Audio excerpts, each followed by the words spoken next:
Welcome back to the 5% Club. I'm ShaylaMKing, a former C-suite executive turned business and life coach. And this is the podcast for leaders who want it all. The promotions, the paychecks, and luxurious amounts of time for the things that matter most. Each week, I'm going to teach you from my performance and happiness formula what it takes to rise to the top without burnout and overwhelm. Work less, make more, and design a life you love. That's what we do in the 5% Club. Let's go. Hi, Shayla. Thanks so much for inviting me today to be on your podcast. My name's DRC Vaughn. I'm an executive healthcare leader for a Fortune 9 global healthcare company, and we do pharmaceutical distribution and healthcare technology. I'm also a pharmacist by training, and I live in St. Augustine, Florida. So thanks for being on today. I'm excited for this conversation because we are going to be talking a lot about executive presence, executive confidence, and where you can be in your life when you don't have 20, 30 years left in the workplace, but you still want to prove to yourself what you're capable of and end on a really high note. So I love that about you, and I'm excited to get into this conversation. Will you give everyone a background on where you were and kind of like emotionally and in your career when we started working together? Sure. So when we started working together, I would say about a year and a half now. And it was just the perfect point in my role where it was like starting to be time to look for that next promotion. You know, I'd been in role 2 years and really like I understand this role well and, you know, I'm doing it well and I'm operating on the highest levels, but I'm still ready to see like what's left in the tank and what I could do at that next level. So, you know, starting the interview process and just really thinking to myself, like, how can I do what I'm doing, but would do it with a little bit more like ease and flow? Because I was noticing like I was overworking a lot of the time and really, you know, I am kind of a person that is very, you know, has my profession at the heart of my life. And that's great and has helped me be really successful. But also I see like it has taken away a bit of time from family and friends and really cultivating things like hobbies and whatnot. So I was kind of nervous going to the next level might mean that would even be more so. Like I would get more burnt out and have less time for family and friends and that kind of thing. And I think that part is so relatable. I hear that from so many women that are like, look, I'm already stretched so thin. I can't even dream about another promotion because I can't even imagine what my life would look like then. Yeah. I'm Yeah. But already tired. I already feel like I'm missing out on things like that next level. It's got to be worse. Exactly, but I also have this drive, like this internal drive that makes me want to see what I've got. Like it really keeps me going every day to want to stretch myself and improve myself and do better. And so it's not, I really didn't want to say like, okay, well, let me just cruise in the role I'm in. You know, I wanted to kind of reach out and get some assistance for like, how can I do this better? How can I be more effective? You know, and how can I do this without putting as much stress on myself as I had done? Yeah. And that's why you're my people. That's why you're a 5%er because you wanted more. And even though it was hard, you weren't going to just like settle and be complacent. Like there's got to be a better way. And Right. I think for a lot of us, even if we haven't seen that role model of a woman who is perfectly navigating her career and her kids and her health and having the most fun, even if we haven't seen that, we just figure like there has to be another puzzle piece that if I can figure this next step out or if I can get some help in this area, I believe that somehow it's possible. And so I find a lot of people that have that inkling that I can be more, I want more, and I can figure this out. I don't know how, but I'm going to ask for help and I'm going to see if I can get to that next level without it being harder. Right. I remember that being one of our first conversations and one of the things that you really gleamed onto. Do you remember what I told you about the next level, about those most senior roles? That like, of course, it's the next step in my process. Like it's the next step to go. Like, so it's not a big deal. It's just, you know, of course you're going to take that next step and be Of there. course. When we get Yeah. out of third grade, we go to fourth grade. Of course. Yeah. That's just what Of course. happens next. And it gets what at the top? So that it gets easier, which I really had a hard time even believing that. We had a lot of conversations around that. It does. It gets easier at the top. And I never knew that. a lot of times we stop and we get complacent or we give up or we say that's as far as I can go and still be a good mom Mhm, mhm. because we think it's impossible at the next level, but it gets easier at the top. You get more decision making, you have more decision rights, you get more time control. Mhm. Right? The things that you're working on impact more. They're wider decisions. They're more important decisions, but you don't have as many tasks. Yeah. You have a Well, bigger I team. joined my company 2 years ago, and before that, I had been with other very large healthcare companies, very established, very corporate, and, like, my role models or whatever for executives over at those other companies were just, head down, do the work. The more work you do, like, kind of the harder you're working and the more time you're putting in, like, that led to success. And then Yeah. when I came to this company 2 years ago, I was really encouraged to see a lot, many, many numerous leaders that were balancing both life and work. And, you could talk to them and they were great people, easygoing, and, they're motivated and driven, but yet they still have this way where they have hobbies and, Wait, what?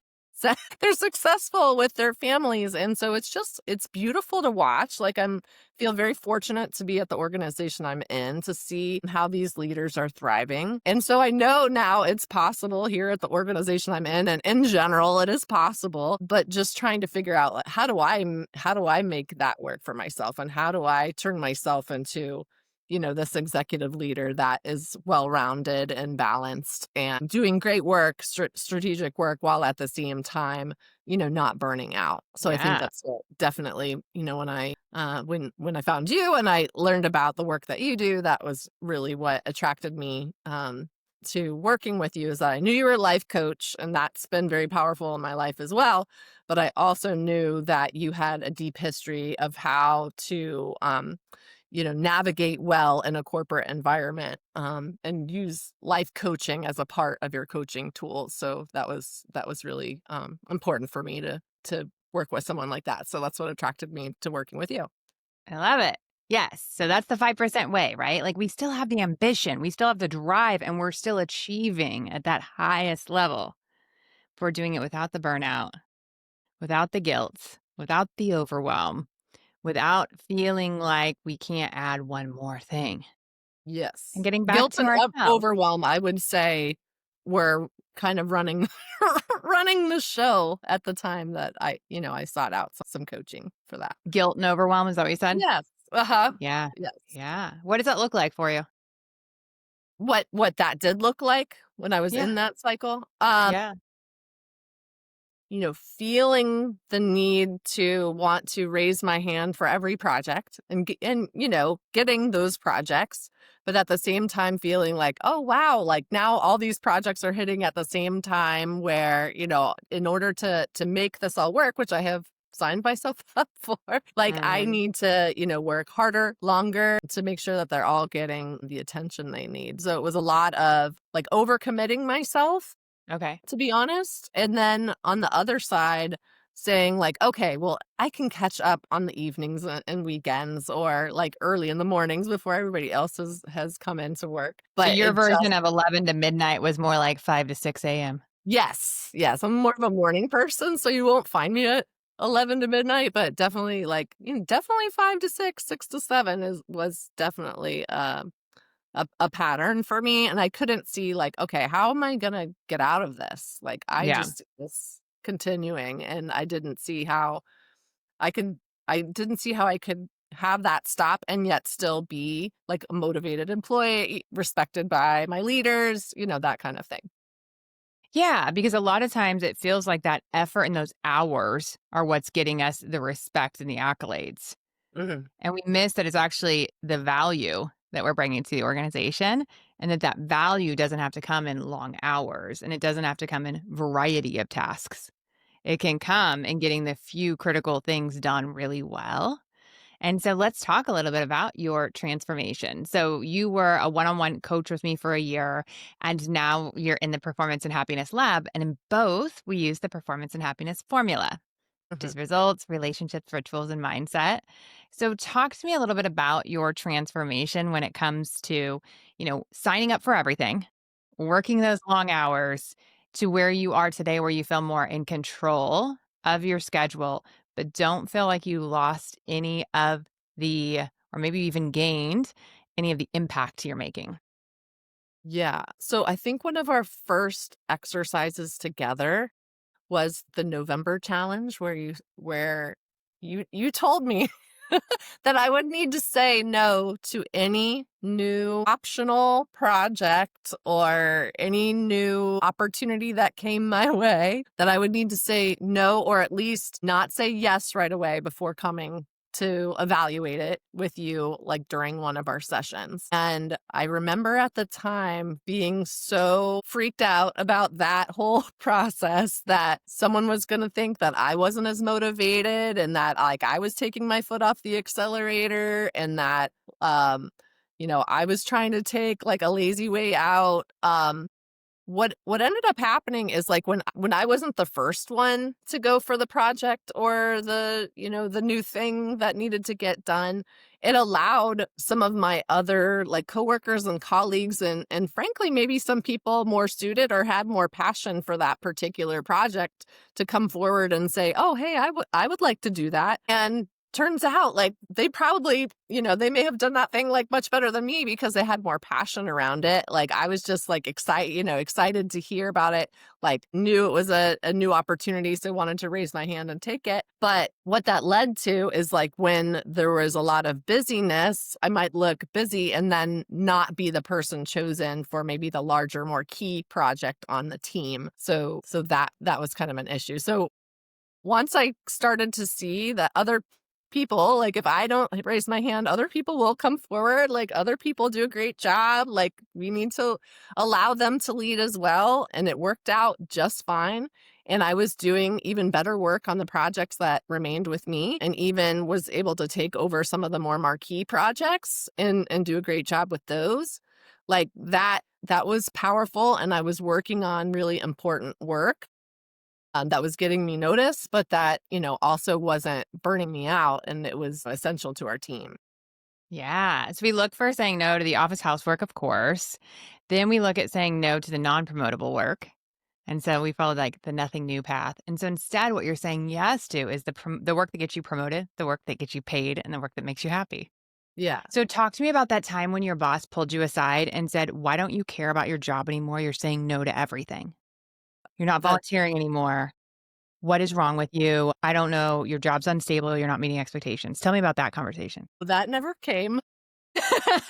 That never came. I never heard that from him, and he has always been infinitely supportive of me, and, we have our one-on-ones on a regular basis, and we're talking a lot about, performance and what I can do to improve and make it to the next step. So, that never came from him, and in fact, like, in some of the conversations we had, some members of our team promote, which was great, and so that left some projects left to be divvied out. And so some of the more important projects of our team, I was able to, talk with him about how like I felt I was best suited. And, he was able to give me the project that I really wanted to work on that's critical for our business unit. And so I've been really happy doing that work and feeling like I'm working on some very important initiatives for our team.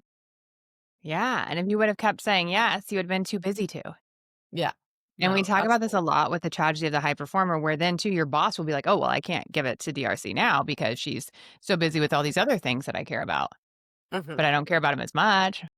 The Yeah. leadership team doesn't care about them as much, but they're important. So we better leave her alone and give this to someone else. You Yeah. gave yourself that capacity to be able to say, "I'm the best person for this role," and take on the most impactful work. Yes. And what was really interesting is that now we've had some new team members that have come along, and taken the place of those that were promoted. So, now we're needing to shift around the projects again.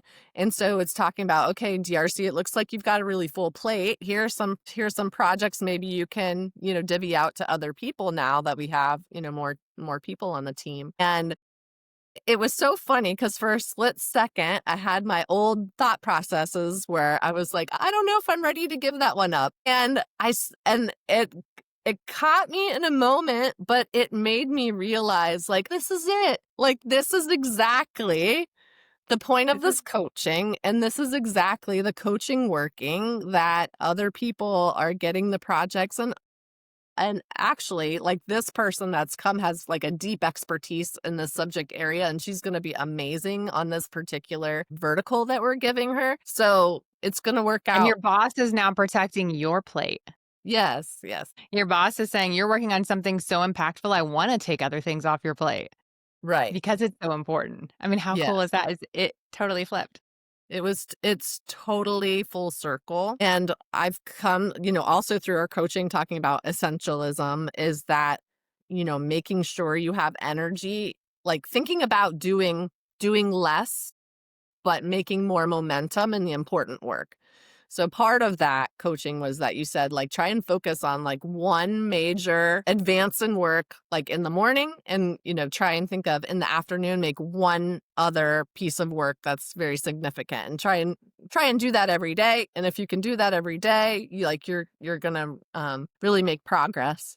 And so I have been really making a focus to do that. And it feels so good to feel that work getting done, and that, I have energy for that work at that time. And, you can leave work feeling like, wow, I worked hard today, but we got all of the right stuff done, and seeing momentum. Yeah, I mean, it's huge. I ask people all the time, if I could give you 5 days uninterrupted to just work on your top project, how much could you get done? Hmm. And so many times people be like, "Oh my god, I could get like 3/4 of it done." Or I could get so far, I could get what I was gonna do this whole quarter's worth of work done. And we just don't give ourselves that amount of time to work uninterrupted. And yet we say it's the most important work that we have. So there's a lot of ways to do that. And this time blocking for you of being able to make real momentum every morning and every afternoon on the things that you said were most important has worked really well. And for Yeah. other clients, I'll have them, block like you're on vacation, block 2 days out in a week, and all you're doing is your top projects Hmm. or 2 afternoons, whatever it can be, where I'm unavailable. It's like I'm out of office because otherwise those meetings will just fill up and all of the pebbles in the sand will fill up. And you won't be working on those big rocks that you said were the most important thing. So, thank you for sharing that. I think it's so relatable that so many leaders, especially women, feel like once they say no, they are going to have that fake conversation I joked about with your boss, Yeah. where they're going to have someone say, "What happened to you? Why do you not care anymore? You're not Hmm. meeting expectations." And they really think that they'll be like going from being this high performer to being on a pip Yeah. just by starting to say no or not volunteering as quickly or as much. So I think it's so great to hear an example where you had that same fear and you did it anyways. And instead, it ended up being you're working on the most impactful projects. Your boss is protecting your time because he wants you focused on the most impactful projects. And you're being seen as a team player by letting others have some of the cool projects too. Hmm. Yeah. Yeah. It's been like that whole thing has been like, just really a life changer. Like, I would say game changer, but it's really like a life changer. It really has helped. And then understanding like, okay, well, when you have that project to do, like, to do it at the time where you have the most energy. So for me, that is like early in the morning, I'm working on these things because we have a nationwide team. So I'm East Coast, so I can get up, early and work on things when I'm fresh and it's quiet at work because we're not getting a lot of pings and everything from others in other time zones. So I love that like precious time in the morning where I'm really making momentum. It feels really good. Yeah, and that ability to understand when do you work best, when should you work on strategic things, and how to manage your capacity is really important. I tell everybody don't start your days with emails. Yeah. Start your day at least with that power hour of one solid hour of moving the most important things forward. And then the other thing that you and I have talked a lot about is how you decide how long something is going to take. Do you know where I'm Yeah. going with this? So it is very, you can get into the like perfectionist paralysis. Like that happens for me quite a bit where I'm so interested in like, I really want this to be like a great piece that I bring to the team or that, I contribute to this project. Like I really want it to be great. So sometimes that will lead me to be like hesitant to start or like makes things take longer than maybe they should because I'm trying to do like the best job possible. And so what I've really had to coach myself through is to think like, hey, it's more important that this get done and get done quickly. And it can be, maybe iterated on by others if I get them something to react to versus like try and wait till this whole thing is perfect before turning it in or before getting it to someone who needs it next. So I've really worked on like, okay, I'm going to schedule an hour for this thing and I'm going to do my best in the hour. And like to help get me started, I'm just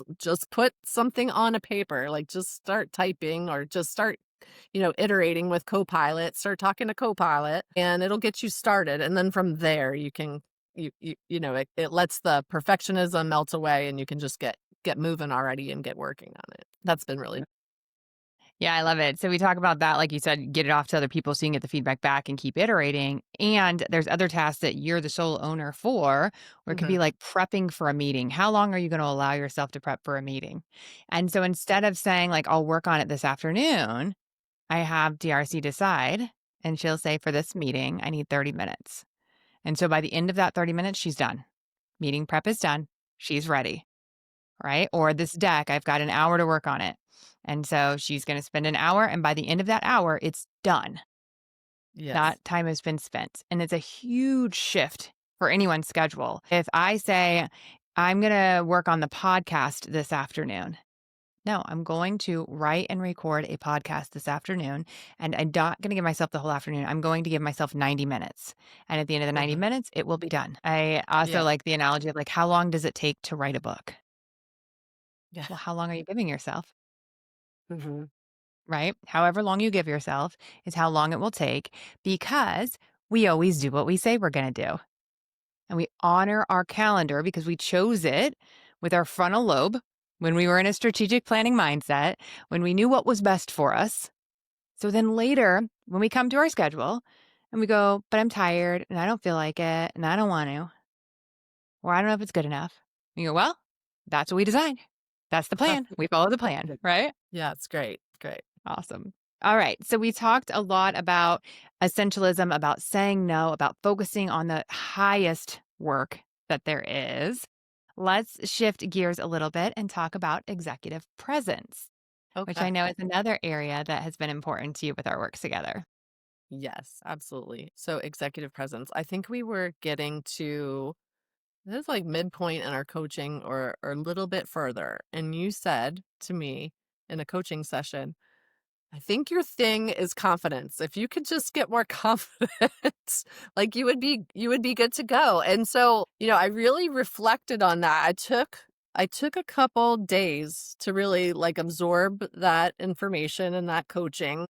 You had talked to me in my coaching sessions, like, you really don't have any reason not to. Like, people that are above your level, like, they don't know everything, they didn't step into that role, like, necessarily having everything figured out, but you just have the confidence in yourself that you know how to find out the answers or you know how to research a problem. You can make decisions that you'll have your back on later and you move forward. So really after some deep soul searching on that, like I'm ready to be done with my confidence issue. And some of it was that like I really enjoy working with closely with other people and I really enjoy being helpful to others. And so sometimes I found where I will like defer or sometimes make myself less than to operate like in a group setting or let others take the lead. And really that's been something I've been working on lately, and I realize it's just a change of mindset that I have everything I need to be confident as an executive and to show up as the next version of myself, the next version of myself that already has the promotion that I want. And what would that version of myself, how would she perform in this meeting that we're having or in this discussion that we're going on? How would she would do this project?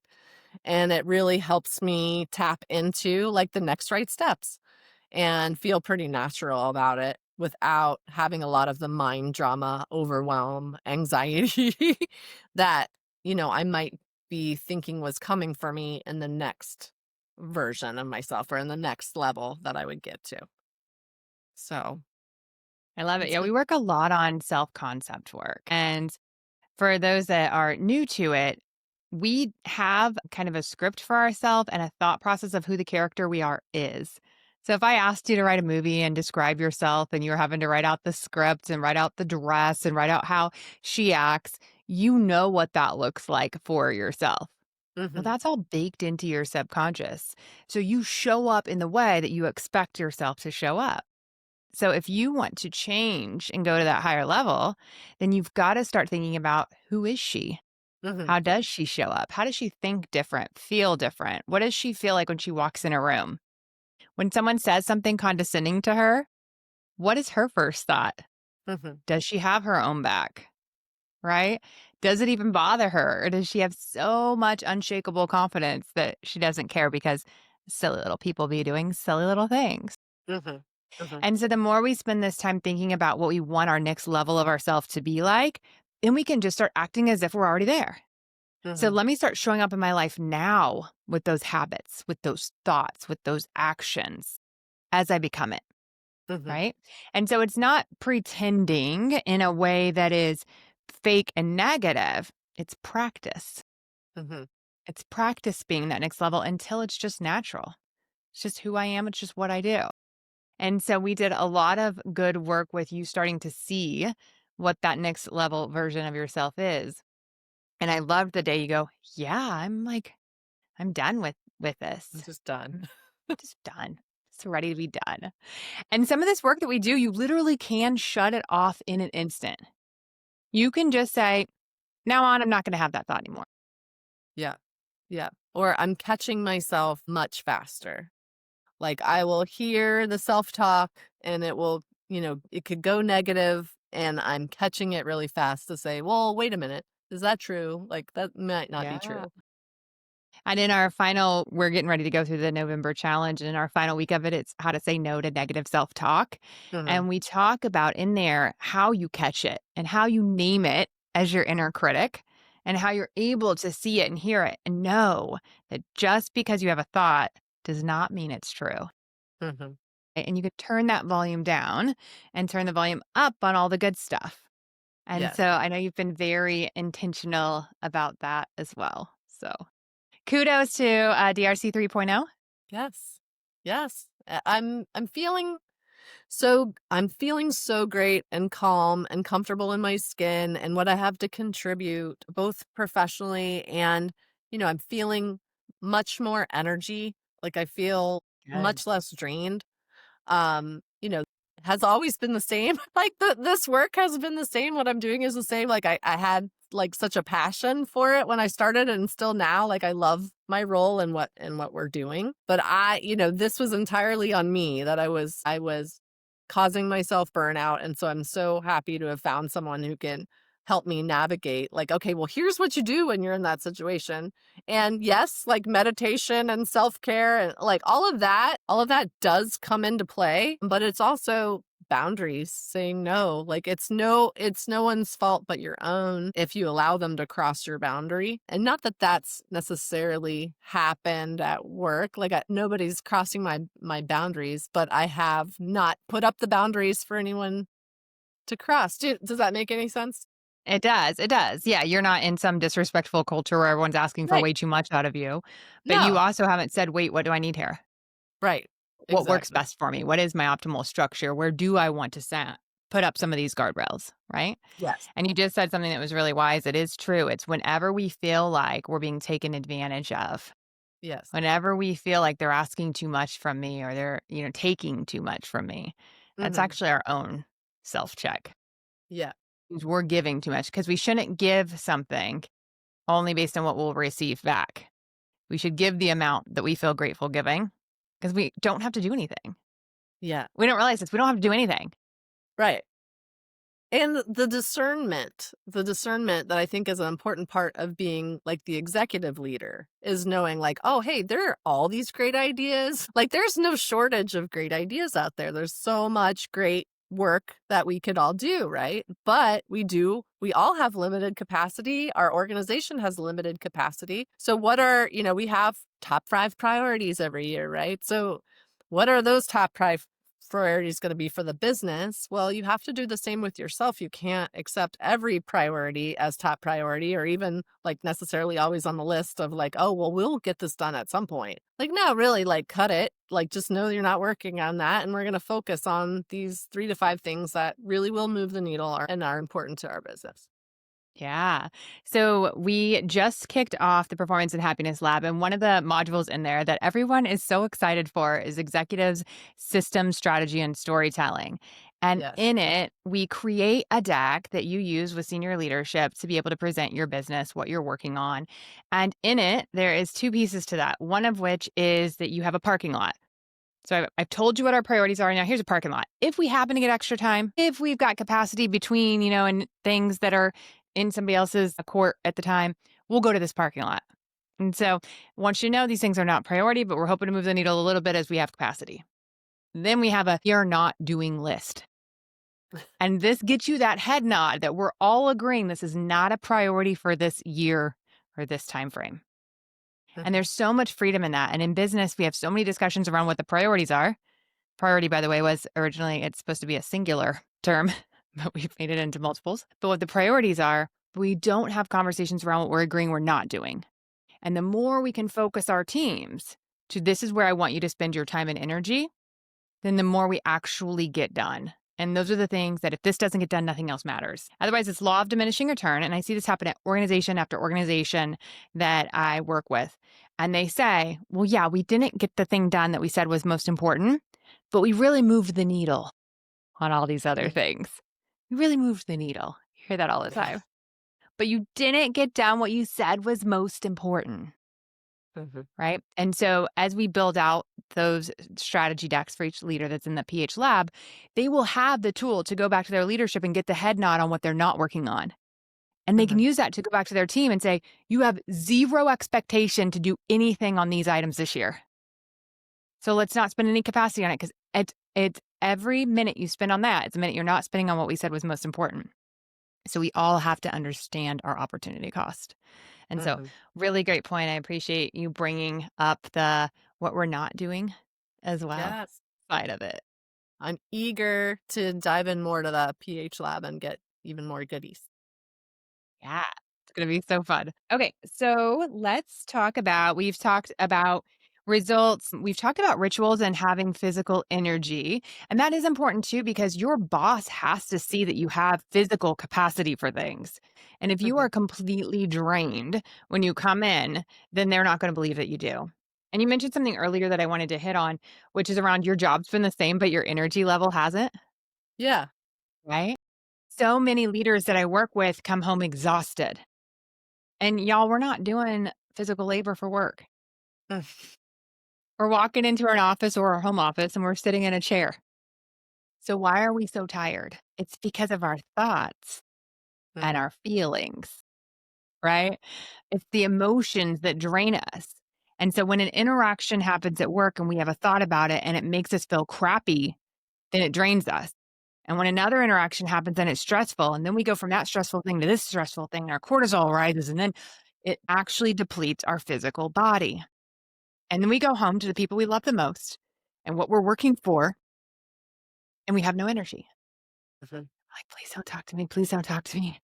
I just need some time. And then we, eat dinner on the couch and go to bed early or scroll all night long to decompress.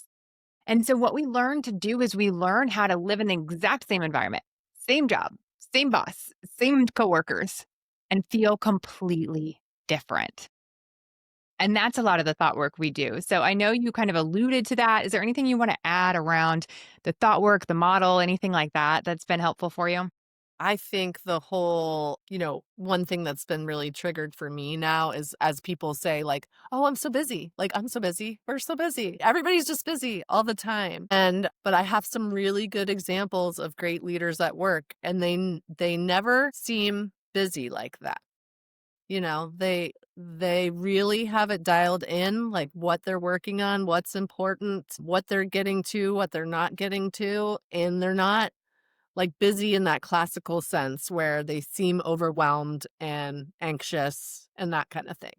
And so when I feel that creeping in to myself because I've, accepted too much, or I'm trying to accomplish too much in a day, or even when like out of habit, I want to say like, oh, like we're busy and it's a busy time and this kind of thing. I try and rein it back and really think to myself like, okay, what does that mean? And is it that you're anxious? Well, let's like kind of take a breath for a second and really work on, again, essentialism, like what's really important today that gets done and what can maybe wait, and what's priority today and what maybe can, be scheduled out tomorrow. And, I feel really good at the end of the day when I've been very productive. So I know that like I can work myself, but it is also important that I have that downtime to regenerate, to come back refreshed for my team, for myself, for the work. And you actually get more done, and it's like more pleasant to be at work when you're in that mindset. So I've been really doing a lot of, mind work around like the concept of busy and what does that mean? Yeah. Yeah, the concept of busy, that is so valuable to take a few minutes on. The first thing that it made me think of was the idea that discernment and planning takes care of 95% of that Right. stress and chaos, right? I used to be like Kramer, running into meetings at the last second, all frantic, all crazy, and that real hot mess mom vibe, Mm-hmm. right? And I picture myself then, middle management, thinking that everything I was working on was so important and the fire drills were so dramatic, right? Yeah. And when I worked at Boeing, we had some like big fire. It was always a fire drill. And I then look at like my CEO at the next company who I, had the opportunity to work with quite a bit. And he was so calm, Mm-hmm. so unrushed, always on time. Why was my little piece of the company so much busier and crazier than him owning the whole thing, right? Yes. If your CEO isn't late, isn't flustered, isn't, crying in the bathroom, isn't telling his spouse not to talk to him when he gets home, then why are you? Yeah. No, It's absolutely. not all important. And so we've got to get to the key of what is and what can we slow down and be more prepared for, and add in the 15 minutes so that we're being realistic with our schedules. So, as a Yeah. non essentialist, I would pack my day with things from morning to night, every single minute of the day. And it was, DRC, let me tell you, it was the perfect schedule, the perfect one. So long as no one needed anything from me. There were no red lights. I didn't need to eat or go to the bathroom, and there was no traffic, and no one was late to a meeting all day. And so we're just not realistic with ourselves on a daily basis. Or what you alluded to earlier that I loved was long term sustainability. Mhm. How do you have sustainability as an executive that needs energy for the long run? This is like the marathon versus the sprint. You said that your company has 5 initiatives for the year, and so should you. Somehow we're like, but I got to push this one thing forward at all cost. My health, my family, whatever. And so sometimes we have to uncouple why that is. And sometimes it is a lack of confidence in your ability, in your stability. And so we have to get you out of like proving and needing Mhm. so that you can then just be realistic and honest about how big of a priority this is. That some things have to wait till tomorrow Yeah. or next week. And slow down to go fast. Like, we have a lot of employee opinion surveys here, which is great. The company's really listening to like what we have to say, which is wonderful. But one of the things they always talk about is, between business units, making sure that we're all aligned and communicating properly and that everyone knows kind of what's going on. And I think part of that is slowing down our timelines to bring everybody along with us. So, yes, in your head, ideal state, you'd think like, I think we could do this in like 2 weeks, maybe, but it might be better. Like, take the extra week to do something if it means you're able to connect with another part of the business unit that maybe you have a dependency on. Make sure that they're aligned, that we can bring them along before we do that thing. And so, like, something I've been thinking about recently is like all these deadlines we create, they're man-made. We've all created them for ourselves, and yet, we think of them as like, oh no, it has to be, we have to do it by this time. And I love Right. to meet a But they're all deadline. arbitrary. They're all arbitrary, and if there is a real reason to move a deadline, let's talk about that, and let me have the confidence to say, I think this will go better if we slow down or push out this date or such and such. So that's been something that's been coming up in conversations at work. That's awesome. Yeah, you really are fortunate to have an amazing culture and representation of extraordinary leaders and representation, period, of, you know, Yes. females in leadership roles too. Yes. So Yeah. it's great that you have those role models. And if you don't, you can borrow DRCs because there are people who are at companies that just don't see anyone at the top with work life balance. They don't Mhm. see anyone at the top with their health or with a healthy family situation because they're all in. And I just want people to know that that's not always the case. Now, it's not common. That's why I call it the 5% club, right? It's not Mhm. common, but it is possible. And I'm so glad that you're always one of the examples that you can say, no, I see it in practice. It's real. Yeah.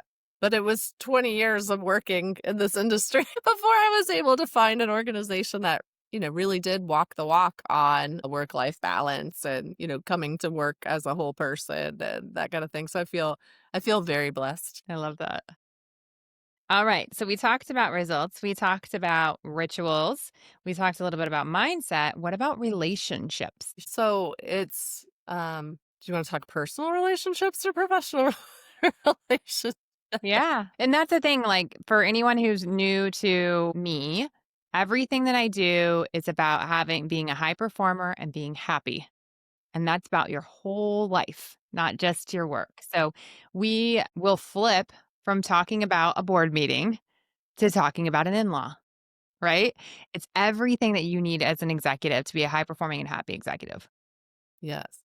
So personally, it's going great. I have a very supportive system at home. My husband, God bless him, he's very supportive of me, and my kids are wonderful as well. Luckily, I have a husband who sees my drive and my energy and knows how important me proving myself professionally is. So he's like always said like, "Hey, go for it." But he also does, on the other hand, he has seen the toll it's taken on me, like to that I drive myself so hard. So we've had a lot of conversations about the coaching that I get with you, like afterwards at the dinner table, and like, well, like Shayla mentioned this, and this is kind of what I'm learning from it. So I'm trying to show him like I'm working on like Yeah. I am a work in progress, but we're getting better. And so like one thing that has immediately improved is that um like my anxiety level has gone way down. I used to like wake up in the middle of the night at like 4 a.m. like with the racing thoughts and that kind of thing. And one thing I learned is that like it was always the thought that I have now when that happens is like it's always something. Like you always have something that your brain is trying to churn on. So just relax. Like it's okay. So I haven't been doing that as much, which has been nice. But I realize, I have an 11-year-old and a 15-year-old, and they're growing up very quickly. And I realize like this time with them is precious before they graduate high school. And so I really have to make this a priority and make them a priority, which includes time. So I am doing that. I am like saying like, hey, I'm going to set up my work travel where it's around some of their games. So I can both travel for work and be the executive I need to be, but yet, I make it a priority to make sure that if possible, I'm able to work it in a way where I can go show up for them too. Or if I'm not, if I have to miss something that, we talk about, like me and my team talks about like, okay, what is another like way we can spend time together? That's like makes sense for you. So like this week it was very cute because my son is really into horror movies, like that it's Halloween coming. So like he wants to pick like a Halloween movie per night and like sit down and watch it. So we'll watch like an hour of a Halloween movie. So it's not my genre. I don't love like gore and horror, but you know what? It's his thing. And if he'll sit on the couch with me for an hour and do anything, like I'm there. So so Love it. we've kind of prioritized that. And during that time, I am putting my thoughts away about like, oh, I have this to do. This is going on. Like, no, I try to really be in the moment with him as, we're watching The Shining last night. But it's like fun. Yeah. Well, So that's good. God bless you for watching the horror movies. I can't do it myself. But yeah, we talked about how to be in the moment with your kids because when you are a highly productive person, it can be really hard to shut that off.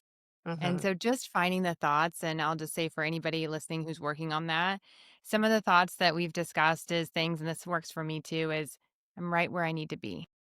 Mm-hmm. There's nothing I need to worry about right now. And the calendar work that we do really helps with that because we say, no, there's already a time and place for everything that needs to get done. It's already scheduled. I follow my schedule. So it's all going to get done. Everything that needs to. Not everything, but everything that needs to based on your discernment and your planning and all of that, right? So I'm right where I need to be. I love that I get this time with my child. I love watching them grow. I wonder what they're thinking about X or Y, right? Right. And so just reminding yourself that you're good. Mm-hmm. Nothing to be done except for love on my kid right now. Yeah. And in general, just dialing back the anxiety of life in general. Like just we're all just dots on a map. Like it's this life is really so fleeting. Like my father did pass away this summer, and so that was like kind of a pivotal like happening in my life during the time that we coached together. And so some of that came up, just like learning to manage your thoughts, but it put a lot in perspective that hey, we are going to spend this life the best way we know how, and this is all important, yes, but in the end, like, you really want to have been there for your family, and you really, want to have these like special moments and memories. And no one ever knows when their time is up. So it's important to prioritize like family things and friend things. Yeah. We never know when our time is up Yeah. or that for our loved ones. So You know that appreciate more than supporting any of you. us. Yeah, a few thoughts came to my mind when you said that. Yeah. Um, but I appreciate you letting me support you during that time as well. And I think it is just a different conversation than you have with friends or family when something like that happens and you have with your coach, right? Hmm.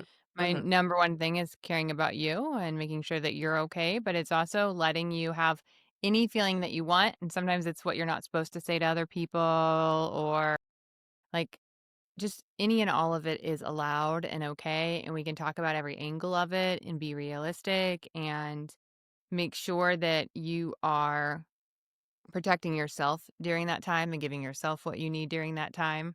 And that there's absolutely no, and I'm saying this for anyone listening, not necessarily for your situation, but for anyone listening, that there's no right or wrong way to do grief. Hmm. There's no right or wrong timeline. And so it's more about being real honest with what do you need versus what do you think you should be doing, Yeah. and allowing space for those conversations so that you can navigate it in a way that is helpful for you. Yeah. And that was just what was so awesome about your coaching, even aside from my father's passing, but just having a neutral third party that has no skin in the game, like it can just tell you whatever and you're not, and you come with great advice. And so where I would say that's different than maybe a conversation I would have with, my direct leader is that like, he's got to run his team. So if I spin out on him and if I dump on him all of the things, or if I'm, making him responsible for my growth, that's a lot on him. Right? Like, but I love having you because you're like, hey, you can give me some tough love and some great suggestions, and send me on my way. And then you work with me on like let's clean that up, like let's work through that. And so we can get to a more productive place. Yeah, and I think if people haven't experienced that, they don't quite know how different and powerful it is because you get to Hmm. come unfiltered. And my only goal is to help you improve your life every week. And I have, Hmm. like you said, no other skin in the game. And so I don't need you to do anything for me. Hmm. I just need you to do what's best for you. And so we can talk about all angles of it. And like you said with the tough love, I think most people know this about me, but I'm pretty direct. But everything that I say to you is because I want to help you. Hmm. And Yeah. I've had people say that even in their first call with me, they got more feedback than they did from their leader in 7 years. Yeah. Because a lot of times people hold it back because of the dynamics, because they got to see you every day, because they don't want you to be mad at them, or just because they're like, I don't know if she can handle it. She might be too sensitive. I've heard all the reasons why leaders don't give feedback over the years. And so you get this very direct conversation and you get to keep coming back every single week with whatever your biggest problem is for that week or whatever you're ongoing working on so that you can practice it beside somebody. Yeah. And then we just evaluate what's working, what's not, what do we want to do different. And so Yeah. having that like teammate for everything in your life, your career, your family, whatever emotionally is going on with you that week, and to know you're in it together and you've got someone like, I got you. Hmm. I got you. No matter what comes up, I got you. Yeah.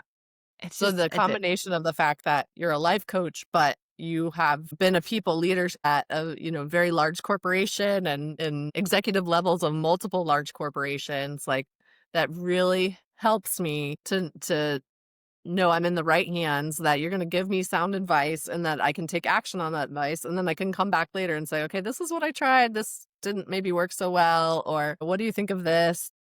And that's been really so helpful.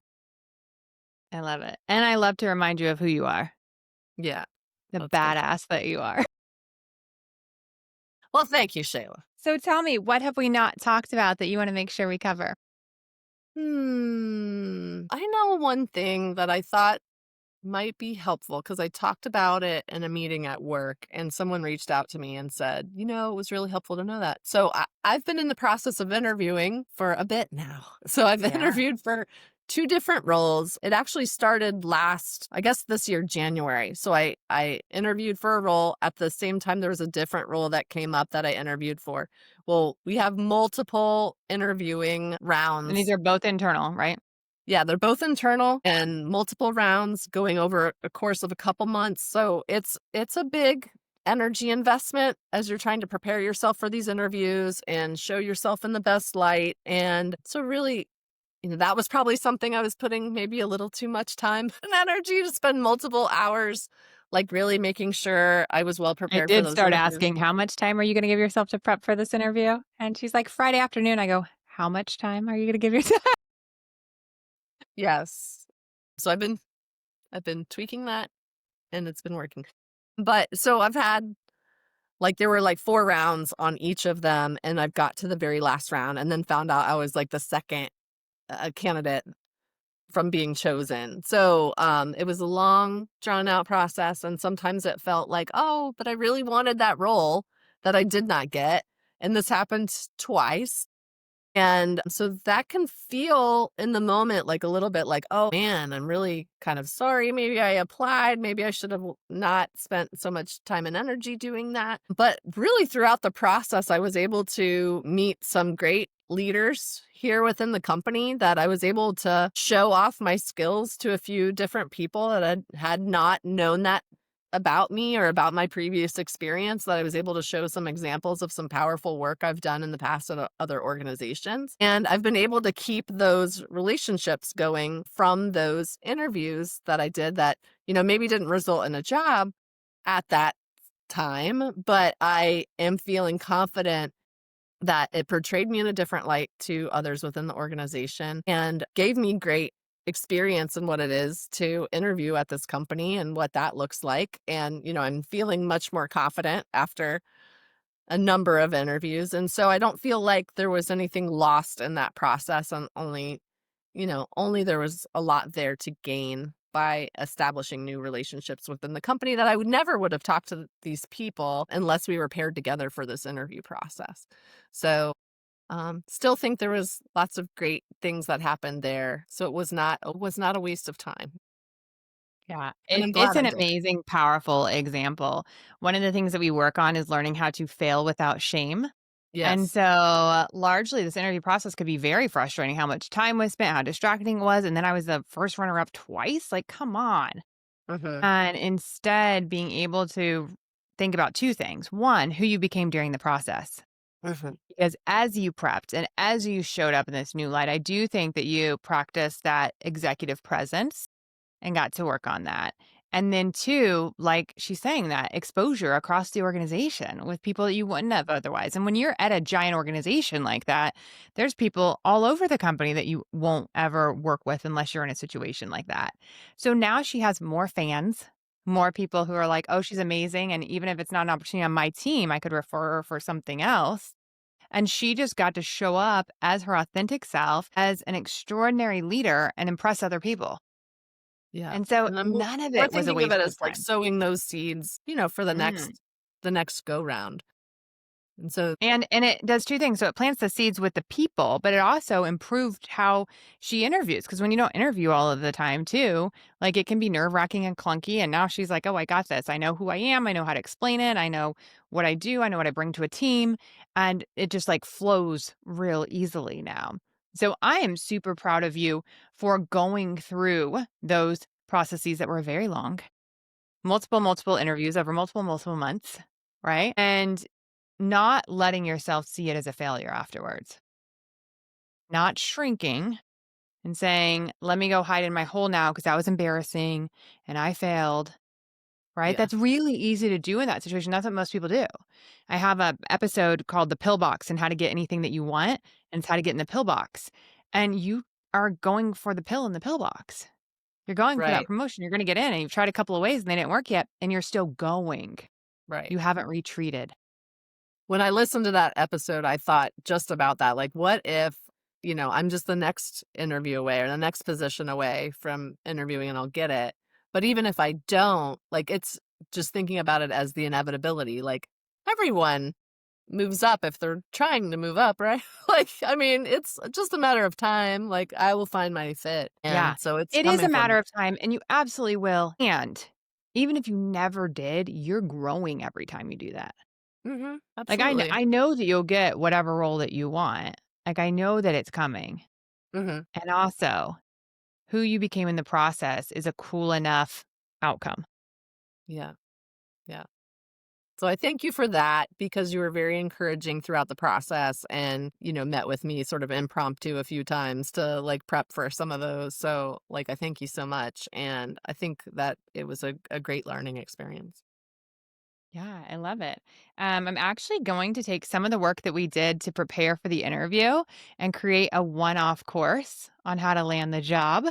And so the same coaching that I do with my, 5-figure one on one clients is now going to be available for That's everyone. awesome. And we're going to throw it out there on Black Friday for the first time. So that'll be fun. Ooh, nice. Yeah. Yeah, that's cool. Everything that you need to do to prep now so that you can land the role in 2026. And if you made it Shayla-fied, you've made it like, what exactly do you need to know and no fluff? So that's what There's no I've done a few different courses, and it's, like, always every time I do it, I'm thinking to myself, like, "Oh, this is gonna be so much work, like, to prep properly, it's gonna be a lot of fluff. work." So I need to change that mindset too. Yeah, yeah, so this will be exactly what you need to have the confidence to get, a multi six-figure level role. That's what we're talking about, is a more senior role. So it's not going to be a 4-hour course on your resume. Mhm, It's going to be, though, how do you effectively articulate your experience? How mhm, do you effectively articulate your point of view? And how do you show up with the right energy to where they feel your confidence, they believe in you and see your capability? And how do you network to get the role that you want? Right. And so I make a lot of people uncomfortable by doing uncomfortable things. So to work with me, you have to do a couple of things. And the first is you have to believe in the inevitability of achieving your dreams and goals. And the second is you have to be willing to do uncomfortable things, which yes, includes putting your name in a hat for a role that's not guaranteed. Mhm. And a lot of people are like, I'd rather have just not done that because I don't want to put myself out there and get rejected. Rejection is one of the most demotivating and scary things for any human at any level is the fact that you could be rejected. And guess what? We get rejected and we're fine. Yeah. And we're fine. So practicing that and having the capability to put yourself out there to do hard things and to risk rejection, to risk failure, that's how you become a badass human. Mhm. Right? So, like, forget the job situation. You are now bulletproofing yourself as a human. Yeah. You can go out there and do really rad things because of that. And the reframe for me has been that if it didn't work out, that there was a reason and that it might not be immediately obvious to me what that reason is, but I will figure out that reason later, which has happened to me several times in life where like a door would close or, something would happen and, you're thinking at the time like, "Oh my, that's like such a bummer." But then you realize like that is why that happened.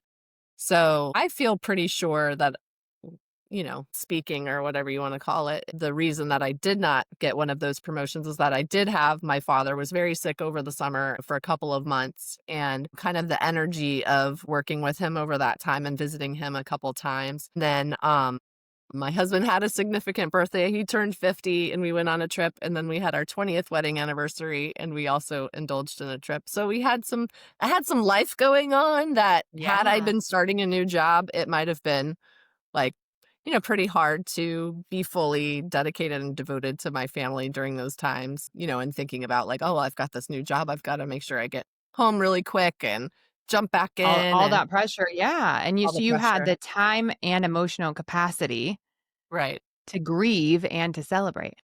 Yes. Yes. Yeah, it did work out well. Well, since we love having fun in our entire life and living an epic life, will Yes. you tell us about the trips you took? Yes. So with my husband, when he turned 50, we went and got a cabin in the woods in the mountains up in North Carolina and spent July 4th up in the mountains, which was beautiful because on July 4th, when all the fireworks went off, we could see them all along the mountain ranges, like in different, like miles and miles away, but over Yeah, I love different it. peaks, and it was just beautiful to see that, and really had some, like, downtime with the family, and so it was just great to just hang out with them and do a bunch of nothing, but it was just so fun, and then for our 20th anniversary, we went over to Venice, Italy, and did a few days there, and then hopped, a cruise ship, the MSC Opera, which took some stops in the Mediterranean, like Greece and Montenegro and Dubrovnik. So we had just a great time and just got to reconnect and we spent a whole week just my husband and I like reconnecting and when you have teenagers like that's really nice to do because they Yeah. always send you different directions. So we've been Yeah. So dividing how and many days conquering, were you taking the gone kids for to that their trip?